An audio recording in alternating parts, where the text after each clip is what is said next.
皆さんこんにちは、斉藤正光です。今日は子供部屋にこのロフトベッドを作っていこうと思います。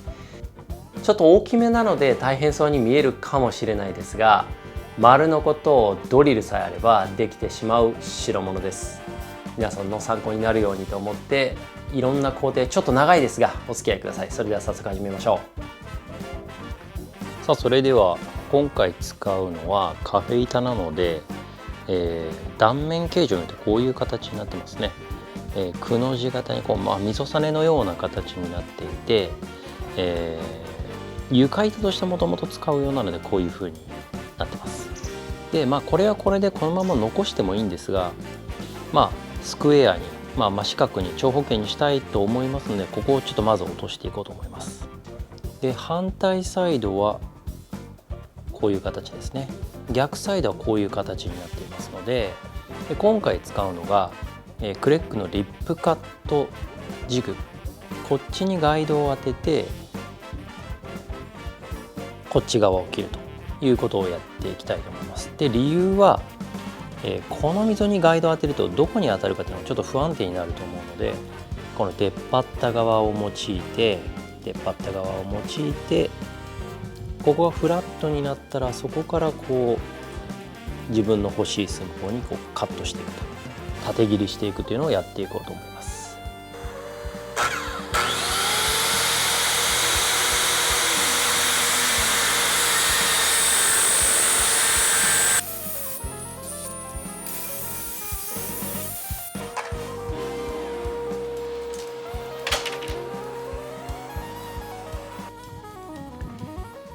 さあではここの溝側を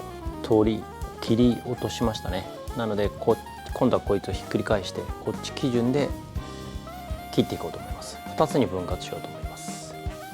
ひたすら縦切りを続けていきます。丸ノコに付属のガイドや定規を横に置いて縦切りすることもできます。皆さんの手持ちの道具の中で工夫してやってみてください。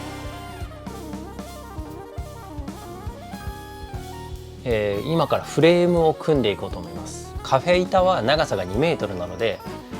長い横側の板についてはそのまま使います。多少はこの切り揃えることはやります。で、前後ですね、頭と足側に来るフレームについてはちょうどこの2メートル半分にした1メートルにしていきたいと思います。なので長さをカットしていく。今まではリップカットして縦に割って、次は長さをカットしていきたいと思います。で長さをカットする時に皆さん丸ノコ使うと思うんですが、今日は新アイテムを紹介しながら切っていきたいと思います。さあということで横切りを始めるのですが、実は私は丸ノコでの横切りが大の苦手です。いつもはマイタースを使うのですが、今日はこのクレックのクロスカットステーションという商品を使ってやっていこうと思います。これは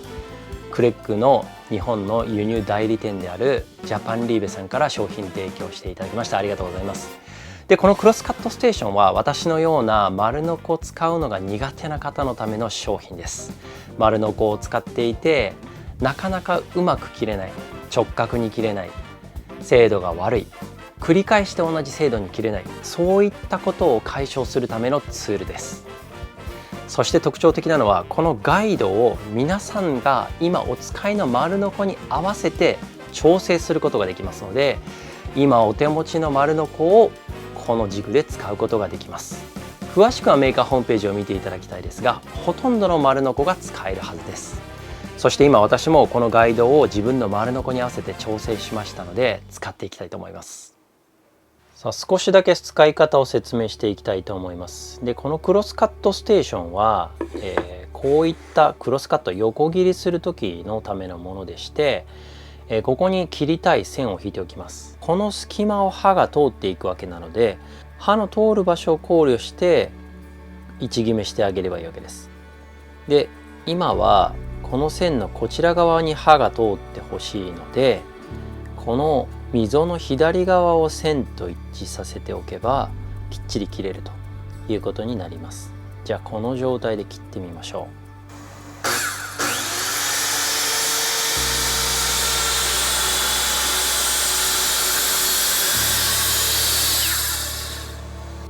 このようにどこを通るか、刃がどこを通るかということがきっちり分かっているので、こっち側にしても奥側にしても両側でしっかりとどの刃がどこを取るかというのを捉えきることができます。今日はこれを使って切っていこうと思います。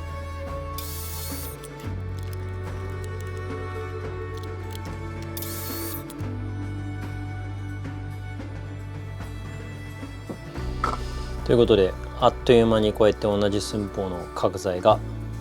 一気に切れるわけです。参考にしてみてください。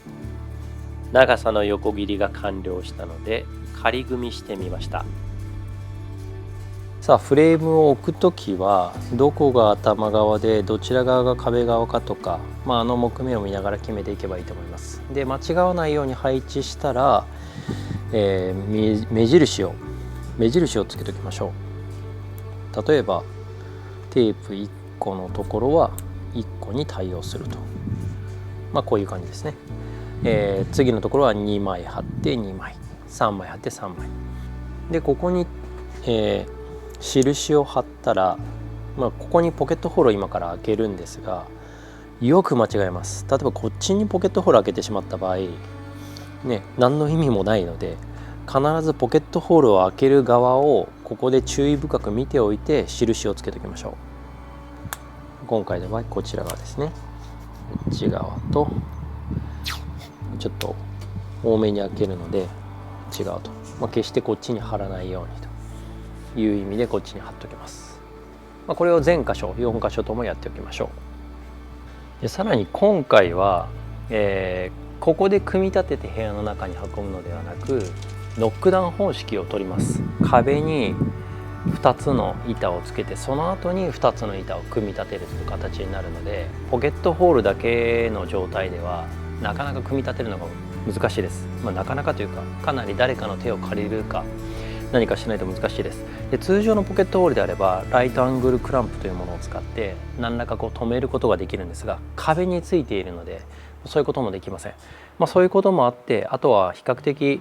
組み立てるのがこういう大物は難しいので、先にダウエルジョイントをするための、要はダブ穴ですね、それを開けておいて組み立てを楽にしていきたいと思います。ここがちゃんと接合できる位置にあることを、フラッシュになっているかというのを確認して、ちょうど真ん中あたりに来る位置をマーキングします。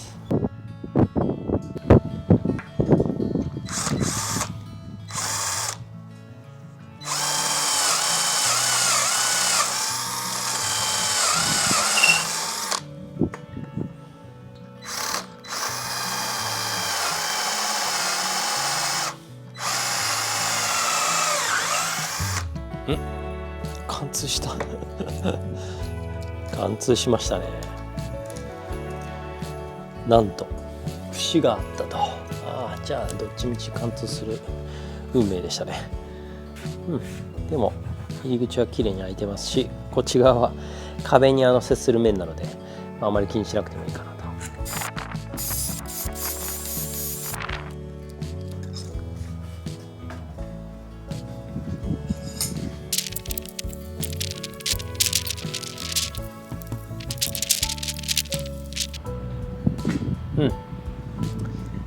ちゃんと組めましたね。じゃあ引き続きここにポケットホールを開けていこうかなと思います。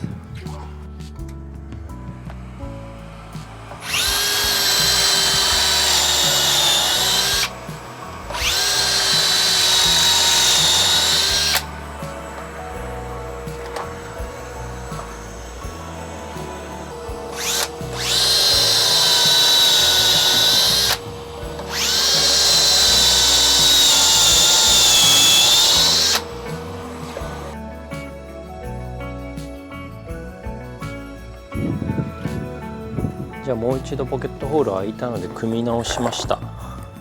仮止めをしておきたいと思います。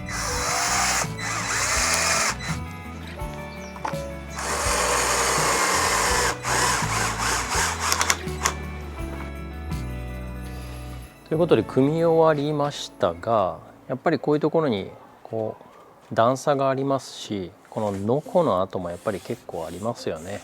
なのでこの上の面はカンナ掛けしていきたいと思います。これサンディングでやるとすると大変なので、カンナ掛けをさらっとやって次の工程に行きたいと思います。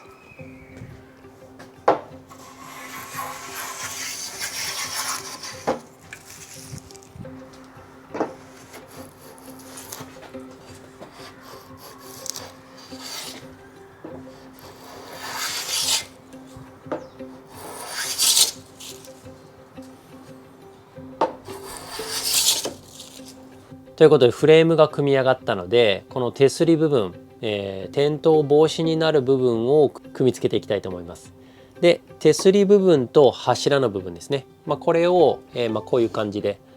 組み付けていって、でここで一旦、一部組み付けてフレームの方に持っていって、組み付けていきたいと思います。でこれは横側と足元側と両方あるんですが、作り方は同じで、ダボ接合でやっていこうと思います。先ほどのフレームと同じですね。ではやっていきます。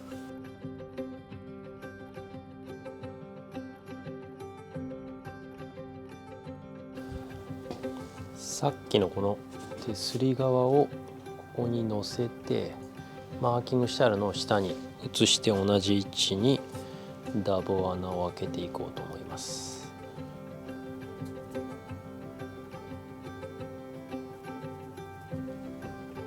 つけた印の場所に従ってダボ穴を開けていきます。開けた穴に対して実際にダボを刺して仮組みしています。このドライアッセンブリー、接着剤をつけない状態での仮組みというのは本当に重要です。接着剤をつけてしまってから組み始めて組みつかないというのでは致命的です。ただ本当に手間がかかります。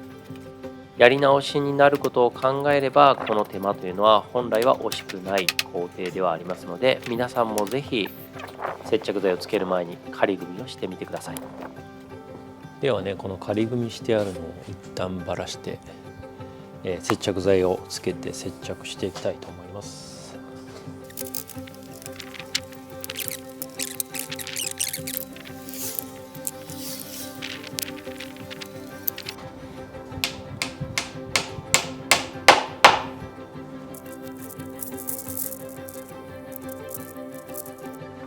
接着剤は塗ってから塗布してから実際に組み付けるまでの時間というものができる限り短い方がいいです。接着剤にもよりますが、数分で組み立てられるのがベストと言えるでしょう。そういうこともあって、先ほどの仮組みというのは大変重要になってきます。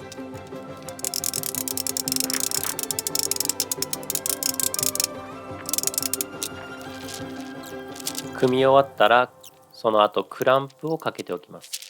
両側からクランプをかけてできるだけ垂直に立つようにしています。その後はみ出た接着剤はきっちりと拭き取っておきます。フットボード側も同様に組み付けていきます。単調な作業のように感じるかもしれないですが、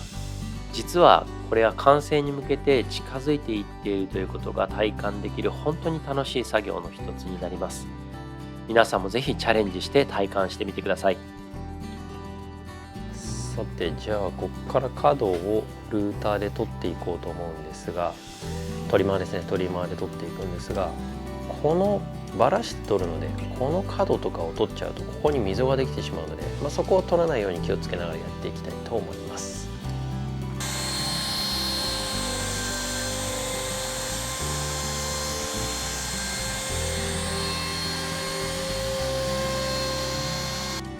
一旦仮組みしてあったポケットホールを外します。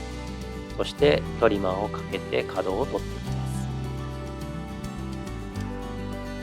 トリマーでは角は面取りできないので、最終的には角は手で加工することになります。のみを使って加工しています。組み立ての前に最後に研磨をしています。カフェ板は最初から表面が仕上がっているようなものなので、240番でさらっと手で研磨するだけで十分使える材料になります。手間が省けるので大変おすすめです。さあ、ではここからは柱を作っていこうと思うのですが、本来というか、角材を買ってきてもいいのかなと思います。ただ角材がちょっと手頃なのがなくて、手頃なのがなくてっていうのはかなり余らしてしまうので、もったいないなと思ったんで、カフェ板を縦に2枚に割りました。そんでこれをサンドイッチして、こういうふうに接着して使っていこうと思います。じゃあ接着していきます。接着剤を均一に塗った後、工房にあるほとんど全てのクランプを使ってがっちりと留めていきます。これで一晩寝かせます。実際に組み付ける場所の下地を探し始めました。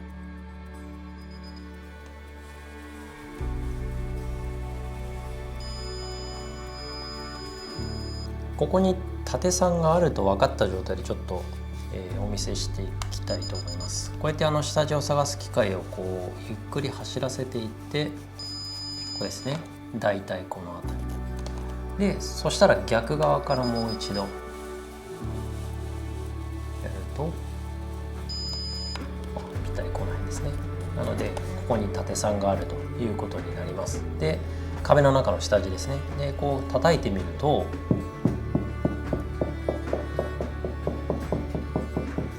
確かにここにありそうですね。で、3の中心が来るところにマスキングテープをしておくと分かりやすいですね。ここを狙えということですね。それを順次作っていきます。ネジを取り付ける位置をカフェ板側に移していきます。そして我が家の場合、ここに窓があったので、その窓を避けるような場所もどこにするべきかマーキングをしておきます。取り付けるときは必ず壁の中の下地に取り付けてください。石膏ボードに取り付けてはいけません。石膏ボードに取り付けると強度が足りなくて非常に危険です。自己責任でお願いします。じゃあさっきつけた印の部分にザグリ穴を開けつつ下穴を開けておきたいと思います。1列あたり3箇所開けておけばいいんじゃないかなと思います。使うのはこのポケットホール専用のネジを使っていこうと思うので、ザグリを開けておいてちゃんとこの座面が受けてくれるように、長い間しっかり保ってくれるように、締結力を保てるようにザグリを開けて下穴を開けていきたいと思います。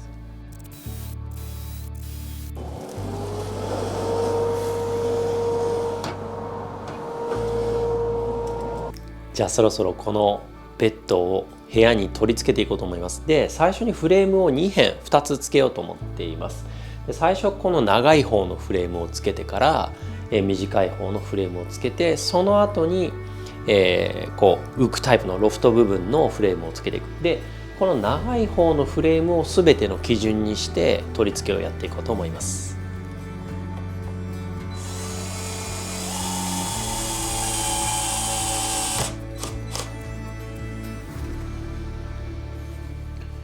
で、とりあえず1本つけたらまだ回転しますので、水平を確認します。よし、良さそうなので、水平を確認したら、他のネジを留めていきたいと思います。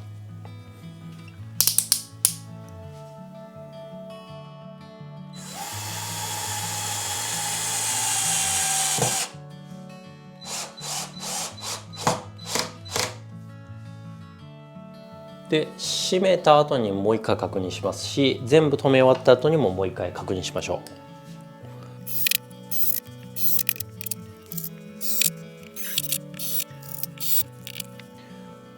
う。で、もう一度水平を確認しまして、全然良さげなので良さそうですね。よし、 OK。 ここをベースに次は、こっち側をつけていこうと思います。ここにダウエルピンを刺しながらそうします。はい。で、やっぱ多少こうやって動くので、ここも必ず水平を出しておきたいと思います。こっちとの水平も良さそうですね。 OK。よし、2辺取り付きました。壁側のフレームはついたので、このフットボードですね、足側のフレームをこうやってつけていきたいと思いますが、当然ここ浮いているので、ここに柱を立てていきたいと思います。柱を立てていくんですが、ここの下までの寸法で追いかけるんじゃなくて、現物のこの下端面をこの柱側に移してやって、柱を立てると。高さは完全に同じなものが出来上がりますので、そこに取り付けてやれば自動的に水平が取れるということになります。なのでこの基準に対して同じ寸法になるように、墨付けをして、その部分にフットボードをつけるという形でいきたいと思います。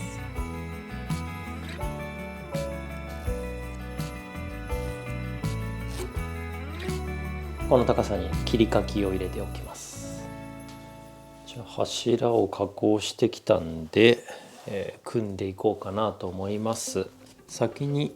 この壁側にダボを刺しておきますと、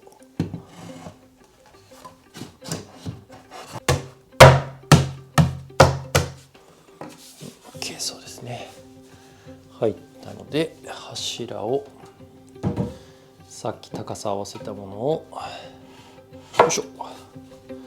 こういうふうにいい感じですね、乗せますと。いやー素晴らしい。であとはこっち側ですね、乗せていこうと思います。よいしょ。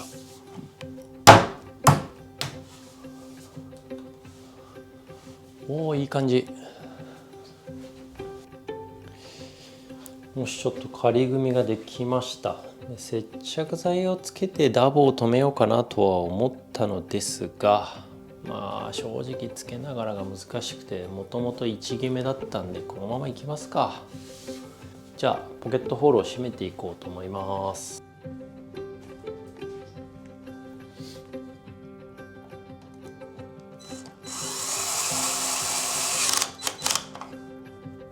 でここは柱とポケットホールが交錯するんで、ちょっと要注意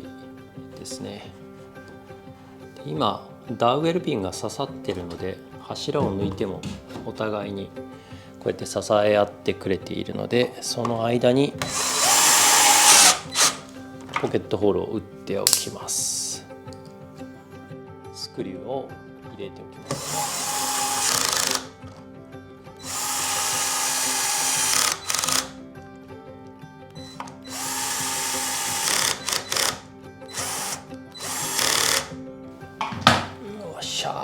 じゃあこの柱を寄せて、これ手離しても浮いてますね。この状態でこことこっち側からネジを止めて柱をしっかり取り付けていきたいと思います。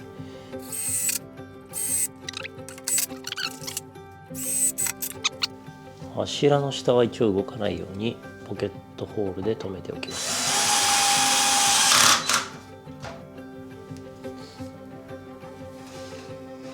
じゃあここにすのこを受ける3をつけていこうと思います。壁に接している部分はクランプが使えないのでちょっと大変でした。ただクランプが使えるところは必ずクランプを使ってしっかりと密着させてからネジを留めましょう。こちら側はクランプが使いやすいので楽でした。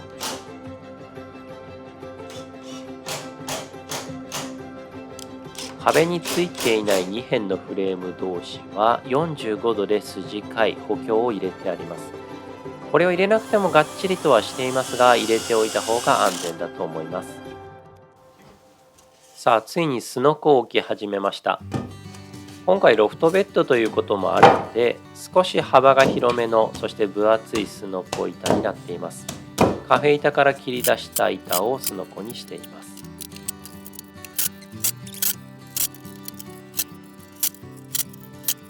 さあじゃあはしごを作っていこうかなと思います。で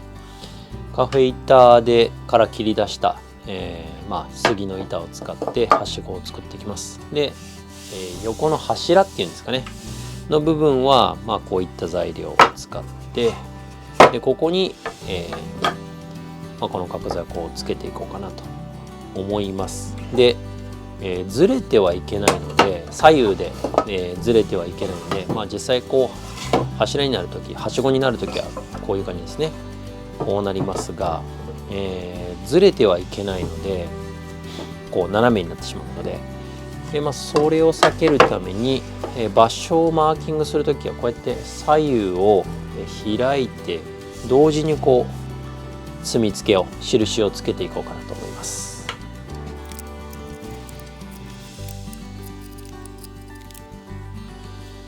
じゃあはしご組み立てていきます。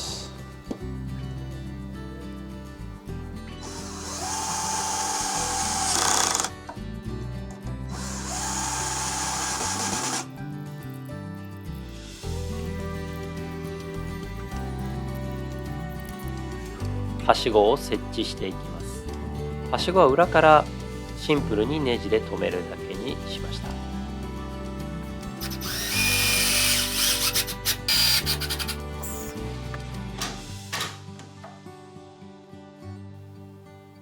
いかがでしょうか。完成しました。壁につけたロフトベッド。子供の夢が詰まっているような気がしますね。長年このベッドを作ってほしいと言われ続けていました。すべてカフェ板で作った木のロフトベッド。杉の香りが大変心地よく感じるので、本当に安眠できそうな気がします。私も子供の頃にこういうの欲しかったですね。ところがその後思わぬ強敵が現れました。今まで使っていたベッドのマットレスを上に上げるのですが、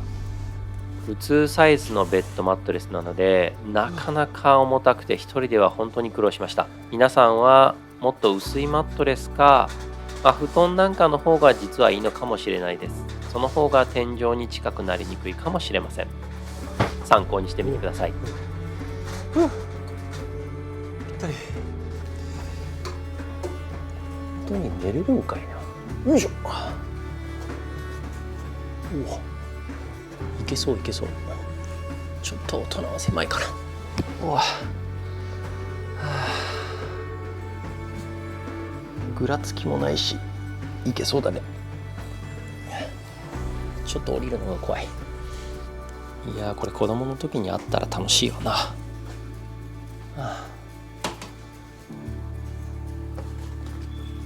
よくできました。ということでいかがだったでしょうか。楽しんでいただけたでしょうか。ちょっと大変そうに見えたかもしれないですが、冒頭にも申し上げました通り、そこまで難しいことは何もありません。手間はかかりますが、皆さんにもやっていただける内容かと思います。あと我が家の天井高は、2.4 メートルでごくごく一般的な住宅の天井の高さになってます。でちょっと見てもらったら分かるんですが、若干天井までが近いかなと思います。ただ子供は結構狭いところが好きなので、大人が思う圧迫感とはまたちょっと別のものかなと思いますんで、皆さんも、住宅の事情やお子さんの年齢身長に合わせてカスタマイズしてみてはいかがでしょうか。私がこの作ったサイズは、私のウェブサイトの方に概要欄にリンク貼っておきますが、図面が見られるようになっていますので、ぜひ気になる方はチェックをしてみてください。それから最近メルマガを始めました。こういったですね DIY の参考になる情報を無料で皆さんに配信していますので、ぜひ無料メルマガに登録していただけると嬉しく思います。それから、メンバーシップもやっていまして、こういったことを、やってみたいとか、木工に関する疑問なんかに直接私がお答えする時間を設けておりますので、ぜひ概要欄のリンクから見ていただけると嬉しく思います。今日の動画少しでも役に立ったと思っていただける方は、いいねとチャンネル登録ぜひよろしくお願いします。ではまた次の動画でお会いしましょう。